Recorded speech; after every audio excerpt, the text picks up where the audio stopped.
Amém. Eu queria pedir que você abrisse sua Bíblia no Evangelho de Mateus, capítulo 28. Por favor, abra sua Bíblia no Evangelho de Mateus, capítulo 28.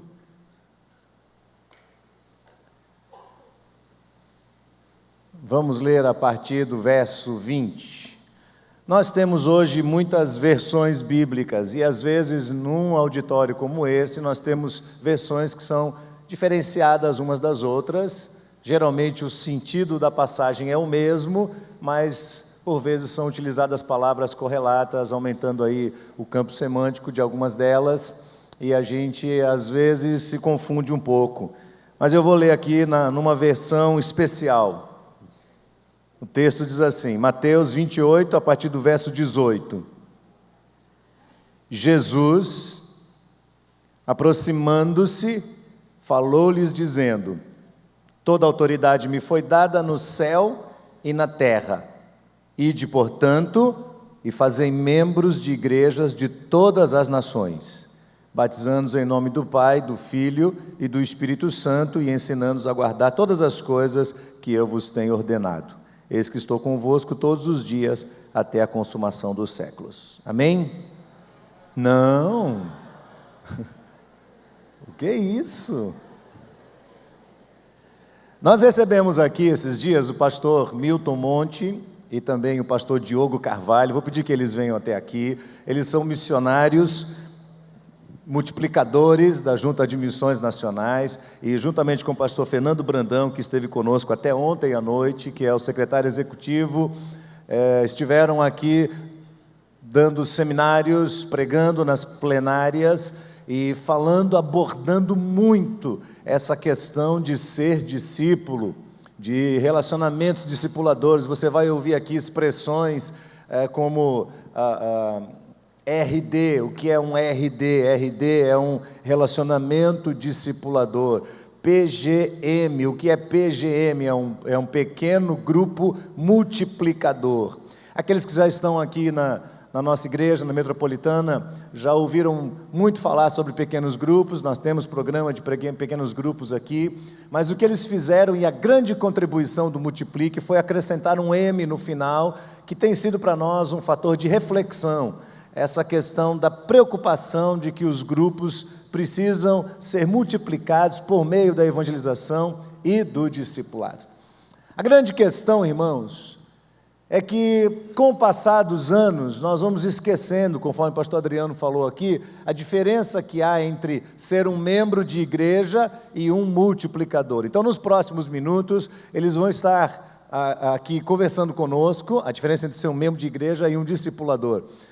Eles vão estar conversando conosco sobre este assunto tão importante. E se você tiver alguma pergunta, os congressistas têm aí na pasta aquele bloquinho, tem a caneta, você pode fazer a pergunta, levantar a sua mão e alguém da equipe vai pegar a sua pergunta e fazer chegar até a mim. Então aqui temos nossos pastores, sejam bem-vindos em nome de Jesus. Você está sem microfone?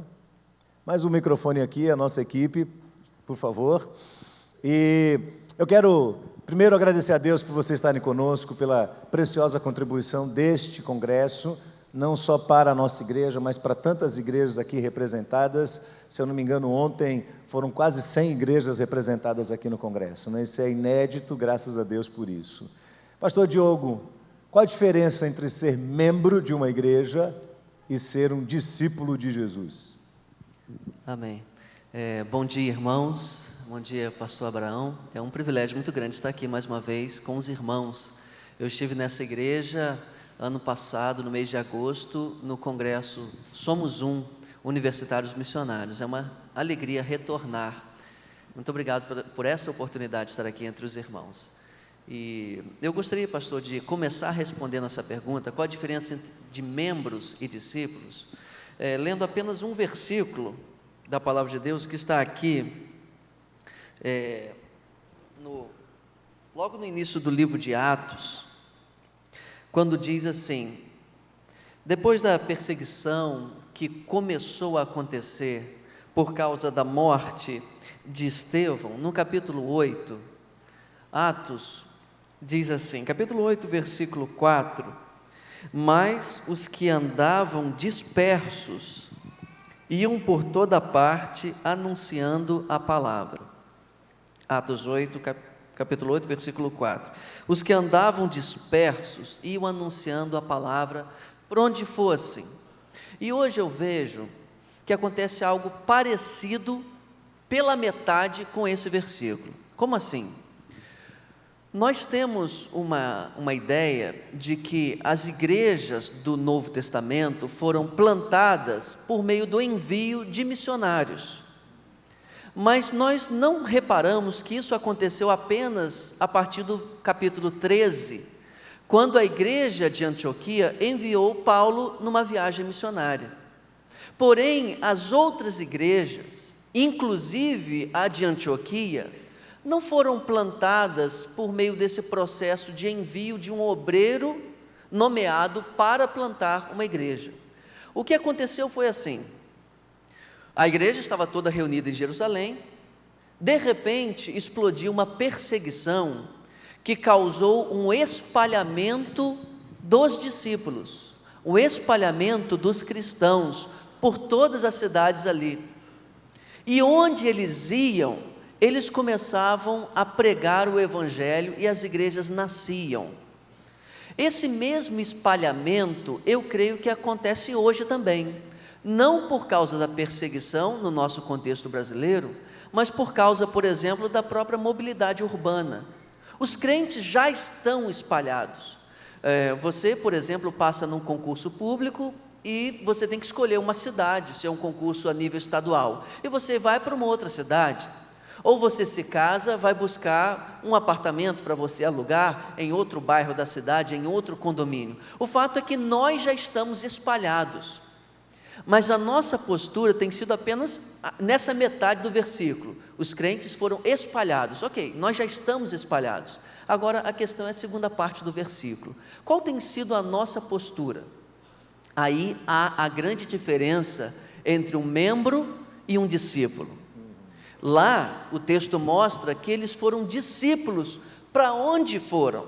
Não importa se eles foram para perto ou para distante, eles agiram como verdadeiros discípulos, pregando a palavra e multiplicando discípulos. Hoje, quando nós somos espalhados, nós temos uma postura diferente. Aquela postura do membro de igreja que quer uma igreja para frequentar. Então, se eu chego num lugar onde não há uma igreja perto, ou a antiga igreja, eu não posso mais me locomover até ela, em primeiro lugar eu fico triste, eu penso assim, poxa, eu não vou conseguir mais ir à igreja, eu não terei uma igreja para eu frequentar. Duas posturas possíveis: primeiro, vou ligar para o pastor Abraão ou para a convenção e falar, que absurdo, nesse bairro aqui ainda não tem uma igreja para eu frequentar, vamos enviar um missionário para cá, para plantar uma igreja para eu poder frequentar. Ou então eu vou procurar talvez uma outra igreja, de outra denominação, para fazer parte, porque a minha postura é de membro de igreja. Eu quero uma igreja para eu frequentar. Quando um verdadeiro discípulo do Senhor pensaria diferente, ele pensaria o seguinte: eu não preciso que venha um obreiro enviado para cá, para plantar uma igreja para eu frequentar. Eu sou esse obreiro, eu sou esse missionário que está sendo enviado para esse lugar para fazer brilhar a luz de Jesus aqui, e eu vou anunciar a palavra aqui. E isso não é só bairro ou cidade nova, isso pode ser o seu condomínio, pode ser o prédio onde você mora. Você foi enviado nesse lugar para ser um missionário e um discípulo ali. Que você possa ter essa postura de discípulo e não apenas de membro de igreja. Mais uma pergunta assim, quando a gente fala discípulo e membro, a sensação que a gente tem é que a gente está falando da mesma coisa. A gente pode ser membro de uma igreja sem ser discípulo de Jesus? Sim. É complicado isso, né? Sim, infelizmente, sim. Eu acho que eu apresentei aqui uma das características que diferenciam um membro de um discípulo. O membro apenas frequenta, apenas se serve daquilo que a igreja proporciona. O discípulo não, o discípulo proclama a palavra e faz novos discípulos. Ele se sente um enviado, ele está em missão o tempo inteiro, e não apenas é um consumidor daquilo que a igreja lhe oferece. Mas acho que a pergunta do pastor Abraão tem Tem um aspecto de que é o que significa nessa discussão ser membro e ser discípulo, porque teologicamente, no conceito normal, todo membro deveria ser discípulo. A gente não deveria pensar na ideia de uma igreja que tem membros que não são discípulos. Se isso acontecer, é de certa forma uma falha no processo de disciplina da igreja, de certa forma uma falha no acompanhamento da membresia da igreja, já que a igreja deve ter uma membresia semelhante à membresia que há nos céus. Então, acho que talvez seja a questão conceitual. Dentro dessa ideia de igreja multiplicadora, do movimento de igreja multiplicadora, o conceito de membro de igreja é isso mesmo que o pastor Diogo está falando, que é essa pessoa que é uma boa cristã, é um bom cristão. Ele frequenta os cultos, como o pastor Fernando Brandão mencionou em outras ocasiões aqui. Ele tem compromisso com a igreja, ele tem compromisso doutrinário, mas ele não tem um compromisso dessa forma de Atos 8 com a multiplicação. Talvez a questão mesmo seja o M, que não está presente. Ele até é voluntário em muitas coisas na igreja, mas ele termina não fazendo discípulos. Há mais ou menos 15 dias eu estava fazendo um seminário de igreja multiplicadora em Duque de Caxias. E aquela igreja, ela tem um trabalho espetacular, que é a Caravana da Alegria. Eles vêm aqui muito para o Nordeste, um ônibus, a igreja tem um ônibus para isso. Duque de Caxias no Rio de Janeiro, né? Duque de Caxias no Rio de Janeiro. Isso, eles fazem esses trabalhos de abençoar uma região inteira. Nesses últimos anos, eles estão abençoando muito o Rio Grande do Norte. E a perguntinha que foi feita lá no momento de discussão era essa: qual é a minha posição no reino de Deus, onde eu estou combatendo no reino de Deus e como esta posição minha coopera para a formação de discípulos? E aquela irmã que é a que mais ou menos coordena aquele projeto, que é a que mais age naquele projeto, ela meio que quase chora mesmo, porque ela reconheceu que ela faz muita coisa na igreja, mas ela não tem tantos discípulos, ela não forma discípulos. Ela até faz essas viagens missionárias, se veste como palhaça, a Caravana da Alegria tem esse aspecto. Portanto, ela faz muitas coisas, mas ela não faz discípulos. Assim, é possível sim a gente ter na igreja um membro altamente comprometido, até com Cristo, com a própria igreja, mas que no final das contas não se multiplica. E uma das características do discípulo é essa aí, é que ele precisa ser multiplicador. Então, todo discípulo verdadeiro de Cristo, ele tem um compromisso de multiplicar o reino. É o que está lá em João 15:8. Vocês se tornam, no sentido da palavra, de vocês assumem o caráter de discípulos quando produzem muito fruto. Muito fruto. É João 15:8. Mas, e as pessoas que dizem assim, mas eu não tenho dom para isso? Como é que a gente lida, como é que liga essa questão de ter um dom pessoal e ter a responsabilidade de multiplicar o reino de Deus? Ok, isso faz parte, de certa forma, muito da nossa cultura, de que a gente terminou dando a entender de que multiplicar, de que evangelizar precisa de treinamento, precisa de capacitação, e terminamos nesse movimento... E de nomeação especial. E de uma nomeação especial. De uma especial. nomeação especial, que é a ideia que você citou aí em Atos, capítulo 8. E terminamos esquecendo que cada um de nós precisa frutificar, cada um de nós precisa ser testemunha de Jesus. Até a parábola lá de Mateus 25, a parábola dos talentos, ela se torna bem apropriada, porque aqueles que têm os dons, que se consideram que têm os dons, que consideram que receberam 5 ou que receberam 2, eles multiplicaram. A grande maioria, que é aquele que se considera que recebeu somente 1, que portanto não tem o dom, não tem a nomeação, não tem a capacidade, esse é o que geralmente enterra. E aí vem toda essa dificuldade de que eu acho que eu não posso fazer. E se o senhor me permite, pastor Abraão, deixa eu fazer só uma perguntinha aqui. Quem aqui se converteu através de culto ao ar livre? Levanta a mão. Ok. Quem aqui se converteu através da escola bíblica dominical? Levanta a mão. Ok. Quem aqui se converteu através de programas de rádio ou TV?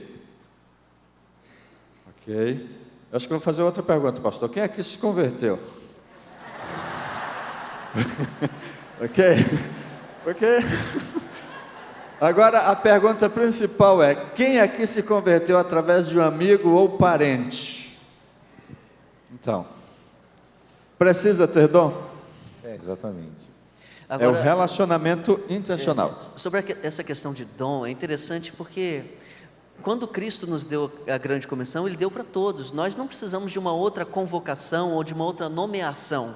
Eu estive no Rio de Janeiro, num treinamento de uma igreja, eu preguei num culto de manhã, a igreja tinha mais ou menos 100 membros, e o pastor estava trazendo à frente cerca de 40 membros nomeados como discipuladores, e fez uma cerimônia especial. Uma cerimônia especial justamente para enviá-los como discipuladores, nomeá-los. E eu achei isso muito interessante, porque numa igreja de 100, 40 é um percentual muito alto. Por outro lado, dá a ideia de que aqueles que ficaram no banco não têm esse compromisso. Não tem a quando a responsabilidade. nossa convocação, a nossa nomeação já foi dada em Mateus 28, para Muito todos. bem. Então, no campo individual, olhando individualmente, todo crente precisa ser um discipulador também. Intencionalmente, ele tem que buscar relacionamentos e alcançar pessoas para o reino de Deus. Sim, porque o final da grande comissão, Jesus fala: eis que estarei convosco. A presença do Senhor é uma constante para aquele que faz discípulos. Então, não, desculpa, eu não estou sozinho. Cristo Agora, está uma comigo. pergunta: quais as principais barreiras que um cristão pode encontrar na hora de fazer um discípulo? Como é que ele pode melhorar? Como é que ele pode se aproximar de alguém? Existe algum método para isso? As pessoas falam muito sobre as 4 leis espirituais. Então, discipular, evangelizar, chegar para uma pessoa e falar 4 pontos e pronto. O que exatamente é, como uma pessoa pode fazer e quais são as maiores barreiras que cristãos normais podem encontrar? As 4 leis espirituais, existem vários métodos para você fazer uma apresentação do Evangelho, mas fazer um discípulo não é só fazer uma apresentação do Evangelho, não é só pedir à pessoa que dê 3 minutos ou 5 minutos de atenção para você fazer uma exposição sobre o que é o plano de salvação. A grande comissão em Marcos 16:15 tem essa conotação de pregarmos, proclamarmos o Evangelho, mas em Mateus 28 o fazer discípulos envolve mais, que é um relacionamento. Você não consegue pegar todos aqueles verbos da grande comissão em Mateus 28 e cumprir em 5 minutos, tem que ter um envolvimento. Daí, uma das principais barreiras que eu vejo, são várias, mas uma das principais é a dificuldade de nós nos comprometermos com o envolvimento com outra pessoa. Nós preferimos ações rápidas que não nos façam dedicar tempo, mas para fazer um discípulo, você precisa renunciar muitas vezes o seu tempo, algum custo a mais que você vai ter, o seu conforto, talvez você tenha que abrir mão, e aí você vai ter que se doar para alguém em um relacionamento. Então o comodismo e muitas vezes o próprio egoísmo é uma grande barreira para a gente investir na vida de outra pessoa. Ok, pode falar, pastor Nilton. A outra barreira que eu acho é que nos nossos últimos anos a igreja ela tem se voltado muito para dentro. A gente tem essa dificuldade de se envolver no relacionamento porque a gente tem se voltado muito para dentro da própria igreja. O Salmo 1 é uma coisa que a gente sempre menciona nos seminários. O Salmo 1 ele tem sido interpretado de uma forma equivocada pela igreja nos últimos anos. A gente tem se afastado muito das pessoas. Acho que aqui em Salvador também aconteceu a Marcha para Satanás, e ela é um reflexo disso, de uma parcela da sociedade que não conhece os evangélicos, ou os evangélicos que ela conhece são evangélicos bem retraídos, que ofendem, que condenam, e é lógico que precisa haver a condenação do pecado, não é isso, mas a gente tem se tornado uma igreja mais de 4 paredes, as nossas ações são muito mais nossas, quando a pessoa se converte ela termina mais se afastando de alguns amigos. A gente tem caminhado na contramão do que Jesus era, que ele era conhecido como amigo de publicanos e pecadores, e nós temos nos tornado amigos de santos e de outros crentes. Nossas coisas são mais para isso. Então, quando a gente se relaciona com uma pessoa, é mais para trazê-la para esse nosso lado, e nem sempre damos a entender de fato que é um relacionamento sincero pela salvação por essa pessoa. Não é muito mais fácil evangelizar a partir da igreja? Não seria muito mais coerente? Porque eu tenho 2 dúvidas aqui em mente. Uma tem a ver com uma experiência pessoal. Eu fui criado dentro de uma igreja batista em que nós tínhamos muitos impactos evangelísticos. Hoje aqui no IBAN Informa passou um impacto evangelístico que vai acontecer na Boca do Rio, a equipe está sendo preparada. Então eu fui ensinado desde cedo que nós, enquanto igreja, podemos mobilizar o potencial para fazer tardes de evangelização, entregar folhetos, visitar pessoas e convidar pessoas para irem ao templo, não é? Eu lembro que quando eu tinha por volta de 21 anos de idade, pela primeira vez na minha vida, eu ouvi a expressão evangelismo irresponsável. E eu tomei um choque. Como assim evangelismo irresponsável? Eu estou indo para a rua, eu estou entregando um folheto, é melhor entregar um folheto ou é melhor não fazer nada? Com a expressão evangelismo irresponsável, o conferencista daquela conferência que eu estava, queria tocar justamente nesse ponto em que você tenta transmitir alguma coisa para alguém, mas se esquiva da pessoa. Então você entrega uma mensagem, tem a sensação de que cumpriu o seu papel, cumpri o meu papel, mas eu não preciso estabelecer um vínculo com ela, o que vai me custar tempo, eu não tenho tempo, o que vai me custar deslocamento, eu moro numa cidade muito grande, o que vai cobrar de mim atenção, essa pessoa vai me ligar, vai falar problemas para mim que eu não sei como resolver. Então, me parece ser mais fácil fazer a ação evangelística, mandar a pessoa para a igreja, porque o pastor fez seminário, então ele tem que saber evangelizar, e ele vai pregar, e a pessoa vai levantar a mão, e quando ela levantar a mão, alguém da igreja vai cuidar dela. Me parece ser muito mais simples. Sim, é mais ou menos por aí, pastor. É claro que as ações evangelísticas de impacto têm o seu valor, porque às vezes as circunstâncias nos impedem de continuar esse vínculo, como o caso de Filipe e Eunuco. Ele estava viajando, estava indo para outro lugar, mas as circunstâncias são externas, as circunstâncias que podem nos impedir de manter esse vínculo são alheias à nossa vontade, mas sempre que eu puder, eu preciso manter esse vínculo, mas realmente é muito mais fácil a palavra eu trazer, né? A intencionalidade não pode faltar, não há uma desculpa para eu não manter esse vínculo, a não ser que as circunstâncias me impeçam. Então, ontem num dos seus seminários você disse que evangelismo é uma obra completa.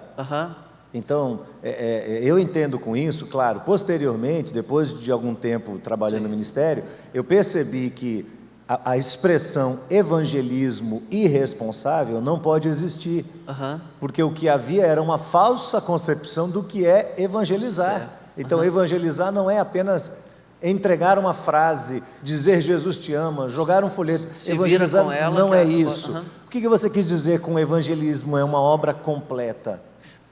Quer dizer que a grande comissão, ela não está apenas em Marcos 16:15. Nós temos essa herança, pregar o evangelho a toda criatura. O que nós queremos é proclamar para o máximo de pessoas. Se nós pudéssemos passar pela cidade de balão com um megafone recitando João 3,16, nós faríamos isso e muitos achariam que nós já teríamos cumprido a missão na cidade, porque todo mundo ouviu João 3,16 pelo menos uma vez.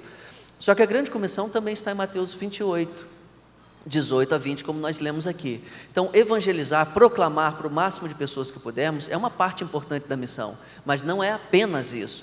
A nossa missão requer envolvimento com pessoas para que elas se tornem discípulos de Jesus. Mas sabe o que a gente costuma fazer, pastor? Rapidinho. A gente convida o vizinho para vir à igreja. Por exemplo, teremos uma programação especial de Páscoa. Claro que nós devemos convidar os nossos vizinhos para vir, mas o que nós fazemos é assim: nós chegamos para o pastor, cutucamos o paletó dele e dizemos assim: pastor, trouxe aqui a gente não usa paletó, que nem cutuca a camisa e diz assim: pastor, olha bem, trouxe meu vizinho.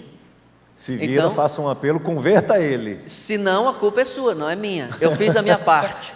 Então nós achamos que isso é evangelizar, mas a nossa missão requer fazer discípulos, e não é possível fazer discípulos sem um relacionamento de longo prazo, ou médio prazo, 3 e 4 anos, foi o que Jesus usou, mas isso pode dedicar ainda mais tempo. Jesus tinha 24 horas por dia com eles. Quanto tempo a gente precisa investir numa pessoa? Não pense que é apenas 5 minutos, ou num domingo você pode completar a sua missão. Mas Jesus também teve relacionamentos de curtíssimo prazo em que as pessoas se converteram. Claro, sim. Não há uma exclusão do projeto uma de coisa Boca não do Rio. exclui a outra. Não. Exatamente. Tem uma pergunta bastante interessante aqui, é possível discipular por meio das redes sociais? Posso? Podemos. Vamos lá, vai primeiro. Eu já mencionei várias vezes aqui nos seminários que eu discipulo o Lucas, um jovem que mora numa cidade do Maranhão. Ele se converteu num desses eventos, evento de impacto de jovens, e eu discipulo pelas redes sociais. Mas Como é esse discipulado? Se- O que exatamente o irmão faz com ele? Assim, na prática, escreve o quê? Manda um texto, uma mensagem, 3 pontos, uma Na conclusão? prática, eu motivo a continuar, na prática, eu oriento em algumas coisas, e na prática, eu estou à disposição para qualquer dificuldade. Com que frequência você Mas, conversa Milton, com ele? você conhece o Lucas? Sim. Ok. É porque a minha questão nessa pergunta é: será que a pessoa que fez essa pergunta, ela está querendo continuar sentada na frente do seu computador e não tem um envolvimento Verdade. real? Porque a tecnologia, ela é um instrumento para cobrir o tempo em que eu não posso estar com a pessoa. Tem também uma pessoa que eu conheci lá no Rio de Janeiro, eu discipulo essa pessoa. Nós nos encontramos regularmente. Só que por causa da distância, do trânsito, nós fazemos uso da tecnologia Mas para um não como encontro uma semanal. desculpa. Não, mas ele não é um substituto do contato pessoal. Eu acho que a pessoa que fez essa pergunta, ela tem que Verdade. refletir. Será que o que ela está querendo então quer dizer que eu posso fazer discípulo sem sair da frente do meu computador? A minha resposta seria não. Porém, caso Eu posso, você... em vez do balão, eu posso usar o João 3,16 no Facebook e mandar para todos os meus amigos? Isso aí, é muito mais do que isso. Mas faça uso da tecnologia sim. Ela é uma bênção dentro de um contexto urbano e estar perto das pessoas pelo Skype, pelo Face ou pelo WhatsApp, isso é uma bênção, mas não é um substituto do contato pessoal. Eu sou tímido. Aqui a pessoa está dizendo. E Provérbios diz que os tímidos não herdarão o reino dos céus. Opa, Provérbios não, Apocalipse, é perdão. Apocalipse. Aí vai para a questão das traduções, né? Que não é, a palavra correta não seria tímido.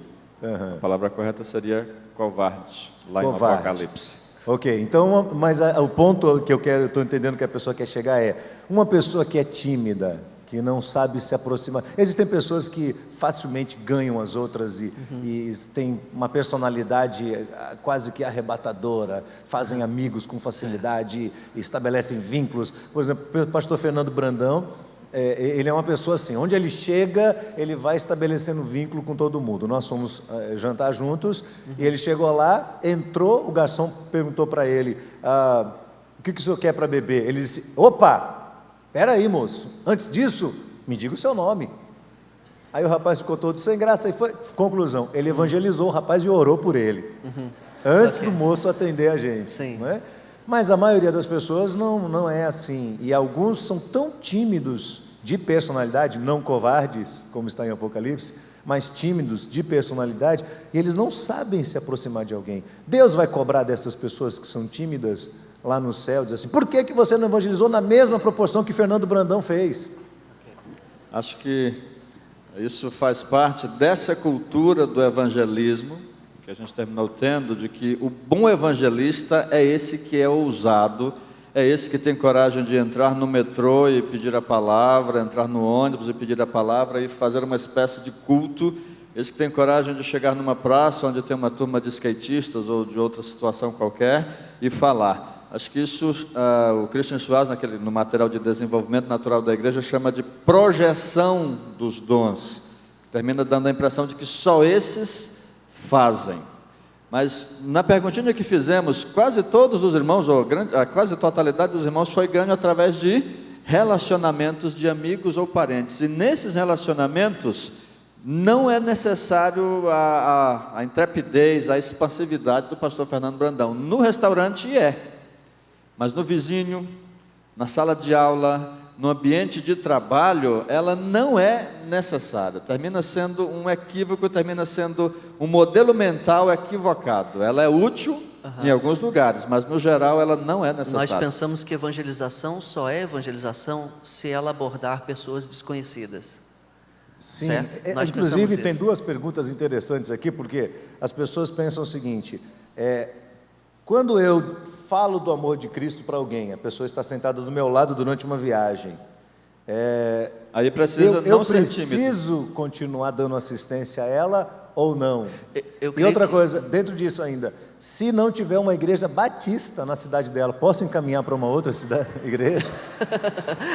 Tá, a primeira coisa, a sua intencionalidade não pode faltar de manter um contato com ela. Eu costumo fazer isso. Eu pego, às vezes, o contato por e-mail, telefone. As pessoas não gostam muito de dar o telefone, mas às vezes o e-mail elas dão. E eu mando um e-mail para ela logo em seguida. Algumas respondem, tem pessoas que eu mantenho um contato por um ano depois. E vamos conversando sobre a vida espiritual. O que não pode faltar é a sua intenção de fazer isso, mas as circunstâncias nem sempre permitem. E nós poderíamos pensar, já que eu não vou conseguir manter um contato, é melhor nem fazer. Mas também não é assim, senão nós teríamos que dizer que Filipe errou ao evangelizar o eunuco. Então, é sempre válido você deixar uma palavra com alguém, sempre válido compartilhar com um desconhecido, mas tente manter o máximo que você puder de vínculo, nem sempre é possível. Pode mandar para outras igrejas, né? Assim, vamos lá, eu vou confessar uma coisa para os irmãos. Eu não tenho dito mais, procure uma igreja evangélica mais perto da sua casa. Esse é um problema. Hoje é confuso você definir o que é uma igreja evangélica. Eu tenho dito, procure uma igreja batista. Desculpe se eu pareço muito exclusivista, mas eu tenho dito isto. Se a pessoa diz que não tem, eu costumo dizer o seguinte: vá numa igreja. Por eliminação. Vá numa igreja, e se o principal assunto for Jesus, o Evangelho e a cruz, essa é uma igreja verdadeira. Se os principais assuntos são prosperidade, dinheiro, essa não é uma igreja verdadeira. É difícil. Pastores, nós temos exemplos bíblicos de profetas que trabalharam longos anos da sua carreira, da sua história, sem aparentemente colherem os frutos. Eu acredito que muitos cristãos se sentem frustrados porque eles nunca conseguiram ganhar uma vida para Cristo, acompanhar alguém, ajudar uma pessoa a crescer no conhecimento de Cristo. E nós temos aqui pessoas, ontem chegaram 2 perguntas e hoje chegou mais uma, de pessoas que dizem assim: tenho evangelizado por um longo período num determinado lugar, tenho semeado, mas não há colheita, eu não consigo ganhar ninguém. O que é que eu devo fazer? O principal é orar, não é uma resposta que a gente sempre coloca a oração quando não tem outra coisa para responder.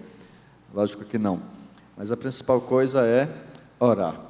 A outra coisa é entender realmente se a forma de abordar está sendo adequada, se a forma de expressar, até mesmo a argumentação está sendo apropriada. Simplesmente chegar numa comunidade e dizer que Jesus as ama sem ter o confronto com o pecado, né? Acho que o Diogo pode falar melhor da chamada abordagem direta, mas a forma de fazer isso talvez precisasse ser vista. Só dar a resposta na pergunta não é tão fácil, porque existe uma série de circunstâncias lá. É verdade. Jeremias, por exemplo, foi infrutífero. 70 anos. Ele foi infrutífero em preservar Jerusalém, mas ele fez o que ele precisava fazer. A geração dele, a cidade, a nação israelita é que não estava querendo ouvir o que ele falava. Mas acho que isso não é o mais comum. Acho que o mais comum é que a gente está falhando em se comunicar melhor, ou na oração, na intercessão. Eu conversaria com o meu pastor, com outra pessoa de minha confiança,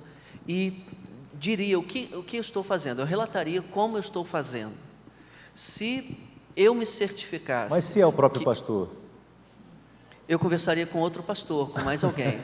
E me certificaria de que estou fazendo o que a Bíblia diz que eu devo fazer e da forma que eu devo fazer. E que estou orando também por isso. Se eu me certificasse que eu estou fazendo tudo certo, aí importa agradar mais a Deus do que aos homens. Se nós agradarmos a Deus, não importa quem estamos desagradando. Então eu manteria meu coração em paz, crendo que Deus um dia me dará os frutos do meu trabalho. Eu não me martirizaria por isso, mas eu me certificaria que estou fazendo da maneira certa. Perfeito. Okay. É interessante isso, porque nós temos históricos de pastores e de obreiros que trabalharam longos períodos com poucos frutos, e outros que ganharam muitas pessoas em um espaço de tempo menor. Mas isso tem muito a ver com a cultura local, com a circunstância vivida, o contexto daquela comunidade. Às vezes algumas comunidades estão num período de colheita porque houve uma semeadura no passado, outras não, outras estão no início, existem bloqueios, preconceitos religiosos, bloqueios em relação a posturas de evangélicos, de cristãos. Existe uma série de fatores, mas eu também acredito que não somos nós que temos que produzir frutos, nós não produzimos frutos, quem produz fruto é o Espírito Santo de Deus através de nós.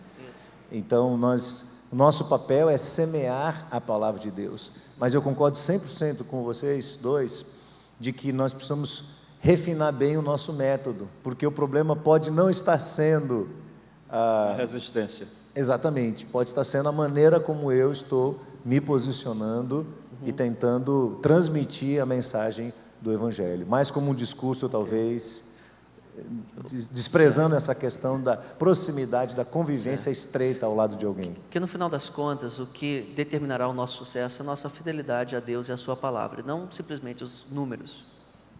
Ok, eu tenho uma pergunta aqui. Ontem, pastor Milton, o senhor pregando, o senhor disse que o seu filho é o seu principal ministério e que havia prometido a ele que a partir do mês de maio, no máximo, iria dar mais tempo a ele do que as viagens, não é? Eu concordo que é um grande desafio, especialmente o obreiro que precisa estar viajando como vocês, de estado em estado, de igreja em igreja, isso acaba se tornando complexo. Mas nós caímos num assunto delicado, sim, que são filhos e filhas de pastores, de líderes que estão se desviando do Evangelho. Chegou uma pergunta aqui interessante que mostra um pouco dessa angústia. A pessoa diz: eu tenho 2 filhos adolescentes, um deles diz que odeia a igreja e o outro não aceita ouvir nada que eu queira falar sobre Deus, porque ele diz que não acredita em Deus. Pergunta é: qual a sugestão para que eu consiga, portanto, aproximar os meus filhos de Deus? Há um fator bastante importante nessa pergunta, que é a idade. Eles são adolescentes. Existem várias pesquisas, eu sou psicólogo também, existem várias pesquisas na psicologia que mostram, é unanimidade, que a adolescência é essa fase, de fato, de transição, inclusive desse aspecto da mudança de religião. É uma das fases em que mais gente se converte, e se você olhar nas estatísticas, é também uma das fases em que mais gente se afasta. Todas as vezes que eu falo do meu filho, não falei ontem, eu digo: meu filho tem 8 anos, ele já disse que quer ser missionário, ele já disse que o chamado dele é ser missionário, e todas as vezes que eu falo, eu peço: me ajuda em oração, porque ele tem 8 anos, daqui a pouco ele vai entrar numa fase da adolescência um pouco mais difícil. Acho que o que vale, que deveria se segurar aí, tanto no aspecto da igreja em si, da fé, como no aspecto familiar, é de que o melhor amigo de meu filho deva ser eu. Deve ser os pais. Acho que os pais não podem simplesmente, como está lá em Deuteronômio, eu mencionei ontem também, só ensinar a amar a Deus. Moisés não falou apenas ensine a amar a Deus, fale. Ele mencionou também que você vai fazer isso enquanto está sentado, enquanto está levantando, você vai fazer isso naturalmente, num relacionamento, mesmo que seja seu filho, mas um relacionamento intencional. Eu não estou com essa palavra querendo dizer que quem está nessa situação falhou ou se sinta culpado por ter falhado, mas ajuda bastante quando a fé é mais do que um discurso, é mais do que um momento de culto doméstico. Ajuda muito quando a fé é, de fato, uma coisa que você vive, é uma experiência sua, que seu filho, que sua família pode ver.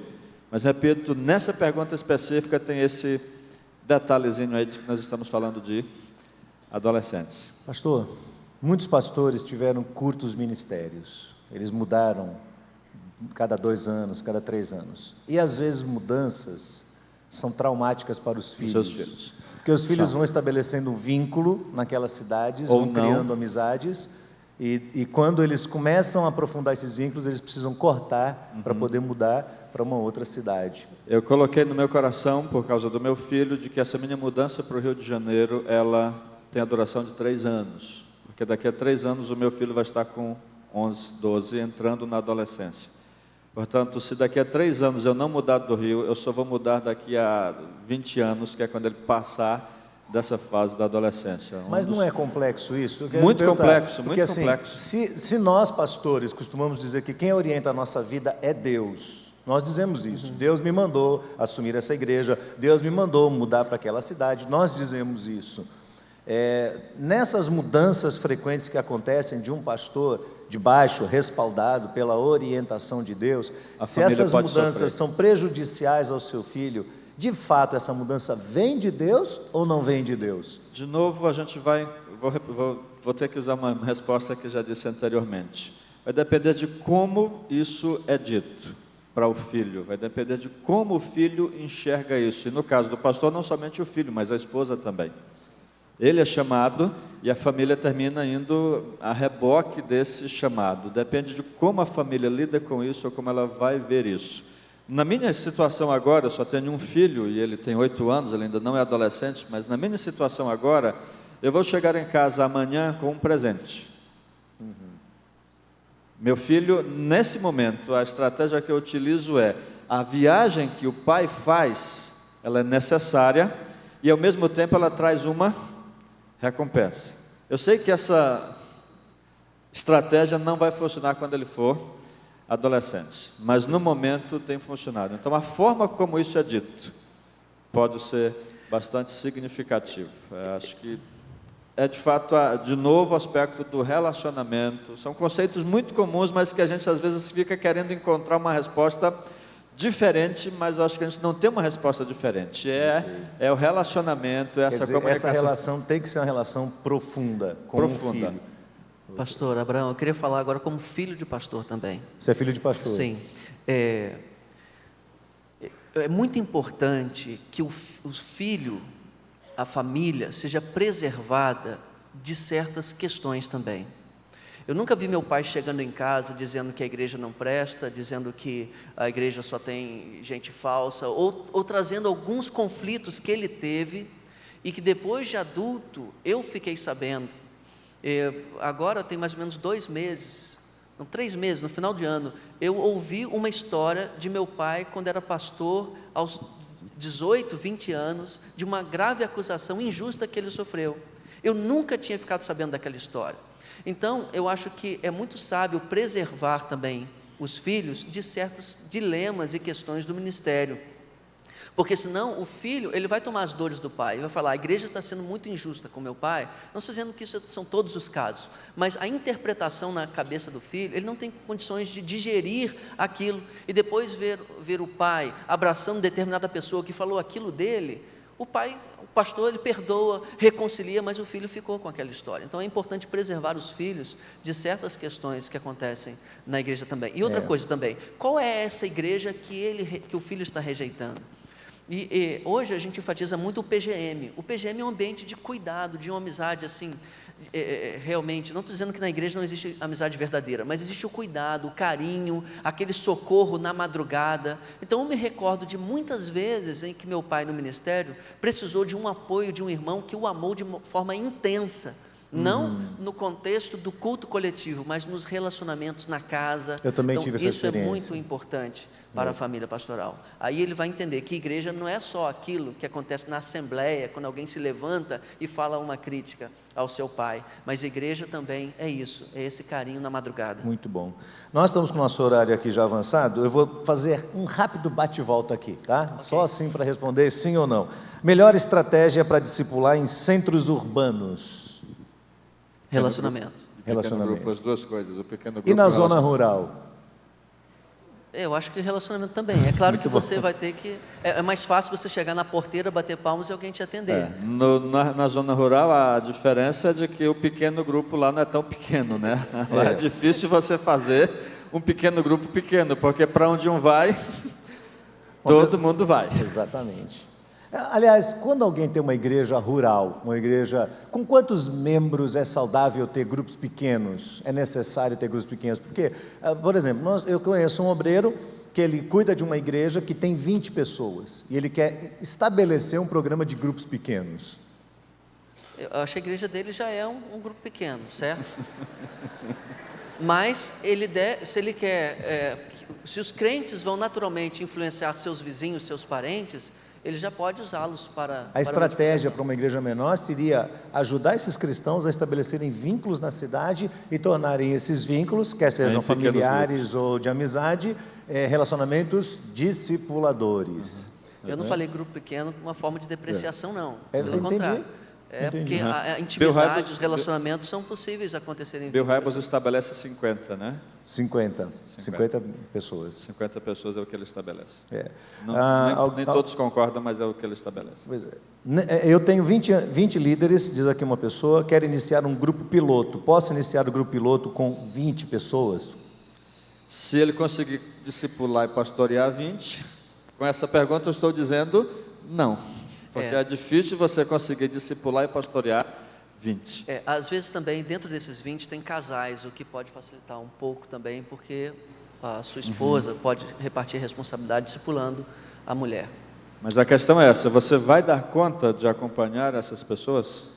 Então, quando você começa um grupo piloto, o que você tem que ter em mente é que você vai ser pai e mãe dessa pessoa. Então, não é só reunir alguém para dar estudo bíblico. Isso tem que estar claro na mente de todos, não é isso? Mas o próprio Jesus, num grupo de 12, ele teve 3 mais chegados. Então, dentro desses 20, se eu pretendo multiplicar essas 20, não em 20 PGMs logo de partida, mas talvez em 5, 6, eu escolheria quem seriam os líderes dessa próxima multiplicação e investiria de forma mais focada dentro desses 20, um grupo de 5 ou 6. Mais em cima deles. Ok, queridos, nós temos algumas outras perguntas, vamos fazer o mesmo que fizemos ontem, vamos encaminhar as perguntas para a Junta de Missões e ela vai ser disponibilizada depois lá na página, juntamente com as respostas devidas. Nós vamos ter um tempo agora de adoração e logo em seguida vamos fazer o intervalo. Então, só para vocês entenderem o que está acontecendo aqui hoje. Hoje nós estamos reunindo os congressistas e a Igreja Batista Metropolitana. Aqui na IBAN nós temos 2 cultos pela manhã e 2 cultos pela noite. Um culto começa às 9 horas e se encerra 10h15.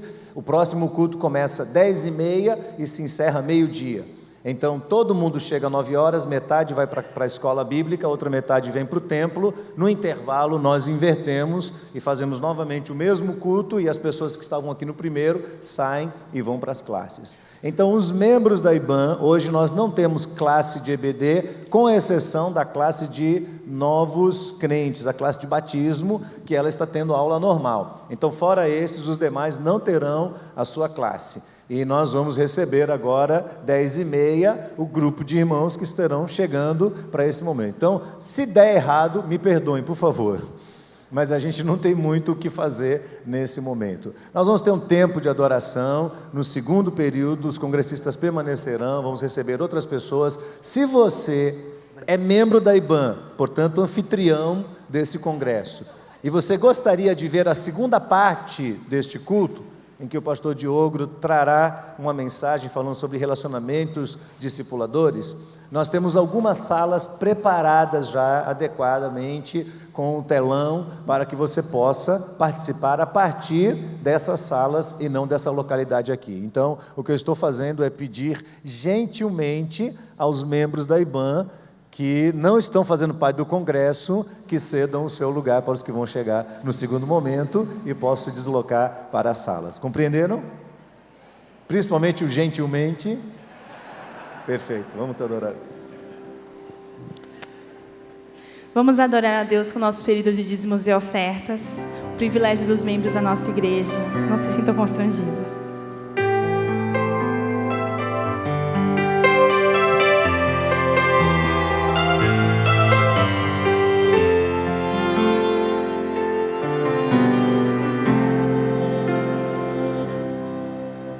Sonda-me, Senhor, e me conheces, quebranta o meu coração.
até que em mim se ache só a ti.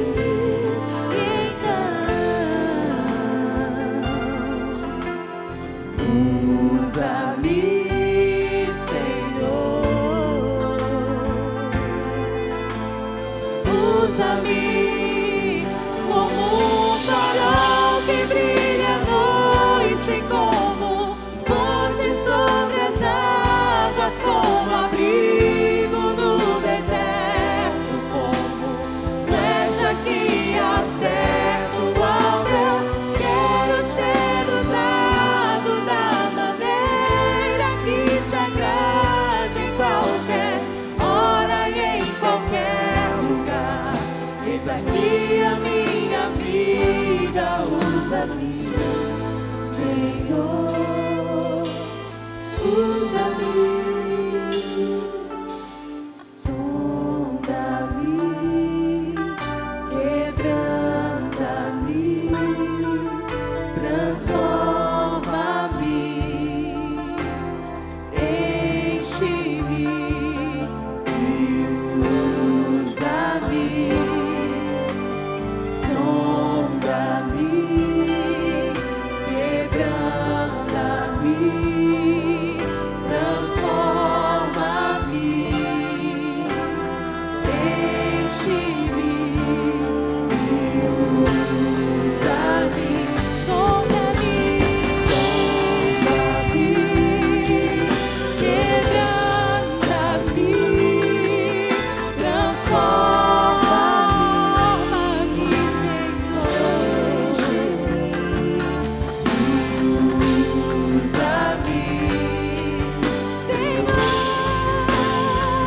como um farol que brilha à noite, como ponte sobre as águas, como abrigo no deserto, como flecha que acerta o alvo. Eu quero ser usado da maneira que te agrade, em qualquer hora e em qualquer lugar. Eis aqui a minha vida, usa-me, Senhor, usa-me. Amém. Vamos orar, queridos irmãos. O pastor Darlan vai estar orando conosco neste momento. Eu peço aos irmãos que não saiam até que a gente dê a última orientação de como vai haver essa transição de um culto para outro. Vamos orar, vamos agradecer ao Senhor por sua provisão, sua graça derramada sobre nós e pelo privilégio de sermos porta-vozes desta fantástica mensagem do Evangelho. Senhor, nós somos eternamente gratos porque a Tua graça, Senhor, nos tem alcançado dioturnamente, Senhor. Obrigado por esse momento de celebração, por esse momento de adoração ao Senhor, pelo privilégio de estarmos aqui, Senhor, na Tua casa, servindo e sermos desafiados a servir mais e mais com intencionalidade, Senhor. Obrigado pelo privilégio de também, ó Deus, trazer a nossa dedicação ao altar do Senhor. Ó Deus, e que estes recursos possam ser carreados com sabedoria, com graça, ó Deus, e com a Tua orientação para a expansão do Teu reino, Senhor. Obrigado também por esse momento, Senhor, de estarmos sendo, ó Deus, desafiados a dedicar o nosso tempo, os dons, os talentos que o Senhor tem nos dado, Senhor. Que a Tua igreja, Senhor, ó Deus, entenda com sabedoria e com graça o momento que estamos vivendo, ó Deus, e o chamado e a capacitação que tem sido dado a ela para fazer face, Senhor, aos desafios deste mundo, Senhor, tão difícil. Nós rogamos a Tua bênção, Senhor, contínua para esse desafio, em nome de Jesus. Amém. Ok, queridos irmãos, sala 302, terceiro andar, é uma sala grande que comporta pessoas que possam estar lá participando do culto. E no todo, ali fora também, sala 13, também uma sala grande, também já equipada para que aqueles que participaram do primeiro culto e quiserem ver a sequência dessa parte, então, possam se dirigir a essas classes. Os demais congressistas, nós vamos dar um intervalo de 15 minutos, 10h30 em ponto, nós recomeçamos aqui, damos continuidade a esta última etapa do Congresso Multiplique. Vamos lá, Deus os abençoe.